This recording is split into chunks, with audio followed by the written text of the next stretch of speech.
ప్రభువును రక్షకుడైన యేసుక్రీస్తు పరిశుద్ధ నామమున ప్రియదేవుని సంగమా ప్రియదేవుని బిడ్డలారా మరి అదే కాల సమయం దేని వాక్యం ధ్యానించిన ముందుగా ప్రార్థన చేసుకుందాం. ప్రార్థన. కృపగల తండ్రి, దయగల మహేశే, నీ బంగారు పాదాలకు లెక్కలేని వందనాలు, స్తుతులు, స్తోత్రములు. గతించిన రాత్రి అంతా నీ రెక్కల చాటును కాచి కాపాడి సంరక్షించిందేవా మరొదే కాల సమయం సజీవ లేఖను చేరి ప్రార్థించండుగా వాక్యమైన దేవుడు వాక్యం నాతో మాతో మాట్లాడి మీరే మహిమా ఘనత ప్రభావాలు పొందమని యేసునామమున నడుచున్నాం తండ్రి. ఆమేన్.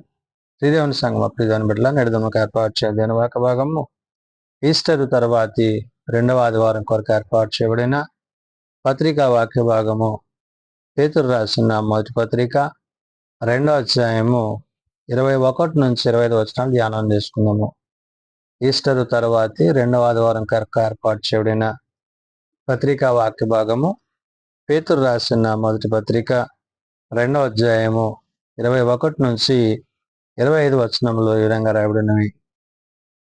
క్రీస్తు కూడా మీ కొరకు బాధపడి మీరు తన అడుగుజాడల యందు నడుచుకున్నట్లు మీకు మాదిరి ఎంచిపోయెను.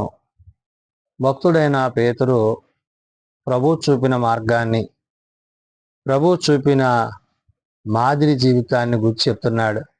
అంటే ఈ లోకంలో మనం జీవించినప్పుడు రాజులను గురించి, అధికారులను గురించి, వారి ఎడల భయభక్తులు కలిగి వారికి ఉన్న అధికారాన్ని బట్టి, దేవుడు వారికి ఇచ్చిన అధికారాన్ని బట్టి మనము వారి యందు, వారి యొక్క పనుల యందు, పరిచర్య యందు మనము నమ్మిక కలిగి ఉండాలి. వారిని గౌరవించాలి. అంటే ప్రభుత్వాలను, ప్రభుత్వాధికారులను, మరి సమస్త విషయాలలో దేవుడు వారికి ఇచ్చిన స్థితిని బట్టి వారి పట్ల గౌరవాన్ని కలిగి ఉండాలి. రెండవది, ఎవరైతే మన కొరకు, మన పాపముల కొరకు, మన అతిక్రమాల కొరకు, మన దోషాల కొరకు శ్రమను అనుభవించారో ఆ క్రీస్తు యేసుని గురించి ఆయన శిష్యుడైన పేతురు గారు ఈ పత్రిక ద్వారా చెప్తున్న మాట. అందుకే అంటున్నాడు, క్రీస్తు కూడా మీ కొరకు బాధపడి అంటున్నాడు. అంటే మనందరి నిమిత్తము ఆయన బాధ అనుభవించాడు. మనము అనుభవించవలసిన బాధను, శిక్షను ప్రభు భరించారు, ధరించారు. కాబట్టి మీరు తన అడుగుజాడల యందు అంటాడు. అంటే ఎవరైతే మన కొరకు ప్రాణం పెట్టారో, ఎవరైతే మన కొరకు బాధ అనుభవించారో ఆ ప్రభువుని బట్టి, ఆ క్రీస్తుని బట్టి మనం ఏమవ్వాలంటున్నాడు, మీరు తన అడుగుజాడల యందు నడుచుకున్నట్లు మీకు మాదిరి ఎంచిపోయాను అంటున్నాడు. అంటే ప్రభు ఒక మార్గాన్ని, ఒక మాదిరి చూపించాడు. ఆయన నేనే మార్గమును, సత్యమును, జీవమని సెలవిచ్చి ఆ మార్గములో మనలను నడిపించడానికి ఆయన మార్గమై ఉన్నాడు. కాబట్టి పేతురు భక్తుడు ప్రభు చూపిన మార్గాన్ని, మాదిరిని, ఆయన చేసిన ఘనమైన కార్యాలను, రక్షణ కార్యాలను గురించి చెబుతూ ఆయన పాపము చేయలేదు, ఆయన నోటను ఏ కపటమును కనబడలేదు. మరి ప్రభువు పాపం చేయలేదు. పాపం ఎరుగని ఆయన మన కొరకు పాపిగా చేయబడ్డాడు. అంటే మన పాపాల నుండి మనల్ని విడిపించడానికి తండ్రి ఆయనను మన నిమిత్తము శిక్షించి మనం పొందవలసిన గాయాలు, శిక్ష అంతా కూడా ఆయన కుమారుడైన క్రీస్తు మీద ఉంచినట్లు ఆ ఉంచబడిన ఆ శిక్షను ఆయన భరించిన వాడై ఉన్నాడు. కాబట్టి నేడు మనము శిక్ష నుండి తప్పింపబడి మన కొరకు ప్రాణం పెట్టిన క్రీస్తుని బట్టి, క్రీస్తు ప్రేమను బట్టి పేతురు చెప్తున్న మాట ఏమనంటే, ఆయన పాపము చేయలేదు, ఆయన నోటను ఏ కపటమును కనబడలేదు.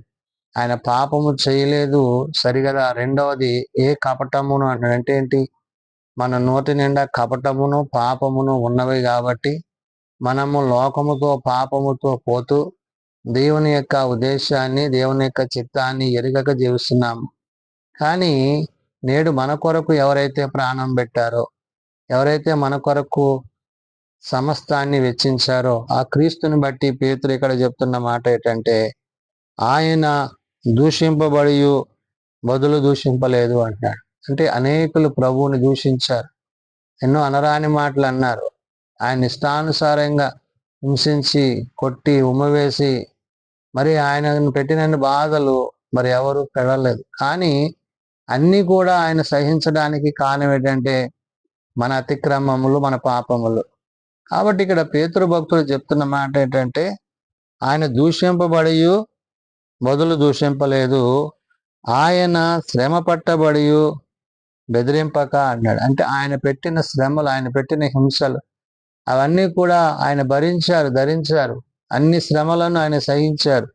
సహించి ఆయన ఏమంటున్నాడు, న్యాయముగా తీర్పు తీర్చు దేవునికి తన్ను తాను అప్పగించుకున్నాడు. కేవలము తండ్రి చిత్తాన్ని, తండ్రి ఉద్దేశాన్ని జరిగిస్తూ, నీతి న్యాయాలు జరిగిస్తూ, ఆ న్యాయాధిపతి అయిన దేవుని యొద్ద ఆయన కుమారుడైన క్రీస్తు ప్రభువారు సమస్తాన్ని ఓర్చుకున్నవాడిగా, సహించినవాడిగా ఆయన మన కొరకు తన్ను తాను అర్పించుకున్నారు. కాబట్టి ఇక్కడ రాజులకు, అధికారులకు లోబడి ఉండండి అంటున్నాడు. మరి పిలాతు కానీ, హెరోదు కానీ, యూదులు కానీ, అధికారులు కానీ, ప్రధానులు కానీ, శాస్త్రులు కానీ ప్రభువుని ఎన్నెన్ని మాటలు అన్నప్పటికీ కూడా ప్రభు ఎవరిని కూడా తిరిగి ఒక మాట కూడా అనకుండా ఉండడానికి కారణం ఏంటంటే ఆయన తగ్గింపు జీవితాన్ని, తండ్రి చిత్తాన్ని జరిగించాలి, తండ్రి ఉద్దేశాన్ని నెరవేర్చాలి, మనలను రక్షణలోనికి నడిపించాలన్న కేవలము ఆ ఒక్క ఆలోచన చేత తండ్రి మన కొరకు తన కుమారుని పంపించారు.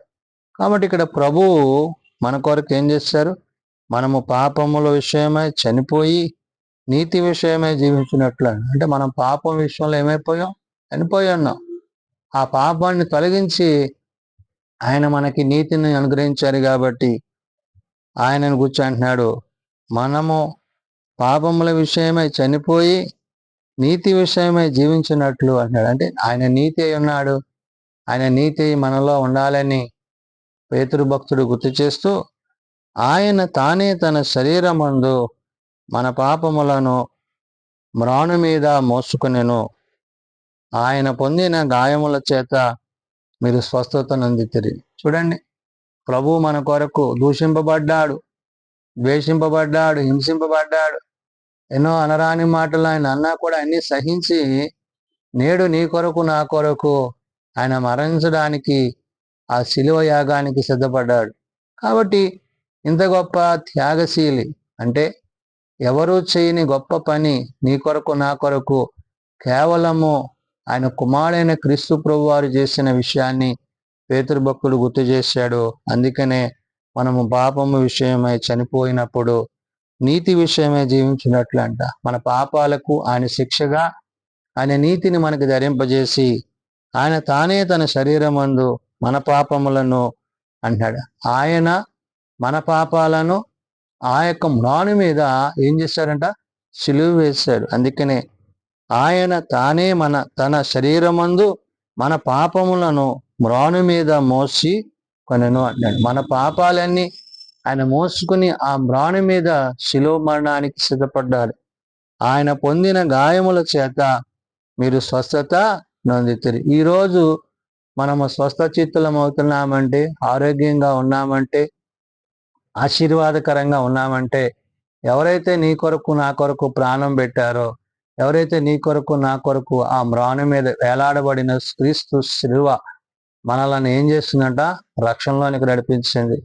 కాబట్టి ఇక్కడ ఆ శిలువ యొక్క విలువను, అంటే మనం పొందాల్సిన గాయాలు, దెబ్బలు అన్నీ ఆయన పొంది, ఆయన పొందిన దెబ్బల చేత మరలా మనకి స్వస్థతని అనుగ్రహిస్తున్నాడు. కాబట్టి ఆయన రక్తము చేత, ఆయన యొక్క ప్రేమ చేత, ఆయన పొందిన గాయముల చేత మనము స్వస్థత నొందిన వారమై ఉన్నామని పేతురు భక్తుడు గుర్తు చేస్తూ, మీరు గొర్రెల వలె దారి తప్పిపోతిరి గాని ఇప్పుడు మీ ఆత్మల కాపరియు అధ్యక్షుడునైన ఆయన వైపుకు మళ్ళీ ఉన్నారు అన్నాడు. మనమందరము దారి తప్పి తొలగిపోయి ఉన్నాం. అయితే ఆ గొప్ప కాపరి మన కొరకు మార్గమై ఉన్నారు. కాబట్టి ప్రభువును బట్టి, ప్రభు యొక్క ప్రేమను బట్టి పేతురు చెప్తున్న మాట, మీరు గొర్రెల వలె దారి తప్పిపోతిరి గాని ఇప్పుడు మీ ఆత్మల కాపరి అంటాడు. ఎవరైతే మన ఆత్మలను కాపాడి సంరక్షిస్తూ మనలను తన ఆత్మ చేత నింపుతున్నారో ఆ ఆదరణకర్త అయిన పరిశుద్ధాత్మని యొక్క సహాయము చేత ప్రాణం పెట్టిన ప్రభువును బట్టి పేతురు అంటున్నాడు ఇక్కడ, మీ ఆత్మల కాపరి అధ్యక్షుడునైన ఆయన వైపునకు మళ్ళీ ఉన్నారు అంటాడు. కాబట్టి అధ్యక్షుడిగా ఉన్న ప్రభువును బట్టి, ప్రభువు యొక్క ప్రేమను మనం కలిగి ఉంటే మనము ఆ నిత్యత్వంలోనికి, నిత్యరాజ్యంలోనికి చేరువమై ఉంటాం. కాబట్టి మరణమును జయించి తిరిగి లేచిన క్రీస్తుని బట్టి, మన కొరకు ప్రాణం అర్పించి మన కొరకు రక్తాన్ని చిందించిన క్రీస్తుని బట్టి మనము చేయవలసినది ఆయనను మన హృదయంలో చేర్చుకొని, మన అతిక్రమాలు, మన పాపములను విడిచిపెట్టి ఆయన నీతిని అనుసరించి, ఆయన మార్గమును అనుసరించి మనము జీవించినప్పుడు తప్పక ఆయన ఆనాడు అధికారులకు మరి రాజులకు ఏ విధంగా అయితే లోబడి తండ్రి చిత్తాన్ని జరిగించారో, నేడు మనము తండ్రి చిత్తాన్ని జరిగిస్తూ కుమారుని యందు విశ్వాసాన్ని కలిగి ఆదరణకర్త అయిన పరిశుద్ధాత్మ యొక్క కృపచేత నింపబడుతూ పేతురు భక్తుడు సెలవిచ్చినట్టు ఆత్మల కాపరి అధ్యక్షుడనైన ఆయన వైపు మళ్ళీ ఉన్నామనే విషయాన్ని గుర్తు చేసుకుంటూ, ప్రభు రాకడకు తగిన సిద్ధపాటు మనమందరము కలిగి ఉండాలని, ప్రభు వచ్చినప్పుడు వాని క్రియల చొప్పున ఆయన వానికి ప్రతిఫలం ఇచ్చింది కాబట్టి ఆయనతో సదాకాలము జీవించడానికి అటు సిద్ధపాటు మనమందరము కలిగి ఉండాలని ఉదయకాల సమయమున భక్తుడైన పేతురు గారు తెలియజేస్తున్న మాటలు. ప్రార్థన చేసుకుందాం. ప్రేమ నమ్మకం కలిగిన మా తండ్రి, కృప కలిగిన దేవ, అవును నాయన, నువ్వు మమ్మల్ని ప్రేమించి మమ్మల్ని రక్షించి మా పాపం నుండి విడిపించి మమ్మలను మా దోషం నుండి తొలగించుటకు తండ్రి నీ కుమారుని మా కొరకు పంపించున్నారు. అవును, మీ కుమారుడైన యేసుక్రీస్తునందు విశ్వాసము గల వారమై, ఆయన పొందిన దెబ్బల చేత గాయములను స్వస్థతను పొందిన వారమై, అయా నీవు చూపిన ప్రేమను, మార్గాన్ని మేము అనుసరించిన వారమైనటకు సహాయం దయచేయండి. ఏ ఒక్కరూ నశించక అంతటందరూ మారు మనస్సు కలిగి పాపక్షమాపణ కలిగి మా అతిక్రమములను, మా పాపములను విడిచిపెట్టి నీ నీతిని ధరించుకున్న వారమై, నీ సత్యమును అనుసరించిన వారమై, నీతో సదాకాలము జీవించగలందరూ కట్టి కృప దయచేయండి. చిన్న బిడ్డలు, యవనులు, పెద్దలు, వృద్ధులు ప్రతి వారిని వారి వారి తరగతులను ఆశీర్వదించి దీవించండి. జన్మదినాలు, వివాహ దినాలు, కుడికల కుటుంబాలను ప్రత్యేకపరచండి. తమ ప్రియులను పోగొట్టుకున్న కుటుంబాలను ఆదరించండి. అయా, నేటి సభాతి కొరకు నేటి నుంచే మమ్మల్ని నీ వాక్యము చేత స్థిరపరిచి బలపరిచి, ఆత్మల కాపరి అయిన, గొప్ప కాపరి అయిన, ప్రాణం పెట్టి మా కొరకు తిరిగి రానైనా నజరేయుడైన యేసు పరిశుద్ధ నామమున ప్రార్థించి వేడుకొనుచున్నాం తండ్రి, ఆమేన్. పరలోకమందున్న మా తండ్రి, నీ నామం పరిశుద్ధపరచబడగాక, నీ రాజ్యం వచ్చుగాక, నీ చిత్తం పరలోకమందు నెరవేర్చినట్లు భూమి మీద నెరవేరుగాక. మానదన నేడు మాకు దయచేయము. మళ్ళీ ప్రార్థన చేసిన వారిని మేము క్షమించి ఉన్న ప్రకారం మా ప్రాణములను క్షమించు. శోధనలో తేకాదు, శోధన తప్పించము. రాజ్యము, శక్తి, మహిమ నిరంతరము నీవే తండ్రి, ఆమేన్. మన పరమ తండ్రి అయిన దేవుని ప్రేమ, ప్రభు అయిన యేసుక్రీస్తు కృప, ఆదరణకర్త అయిన పరిశుద్ధ ఆత్మ సహాయము సదా తోడయండి సంరక్షించునుగాక. ఆమేన్.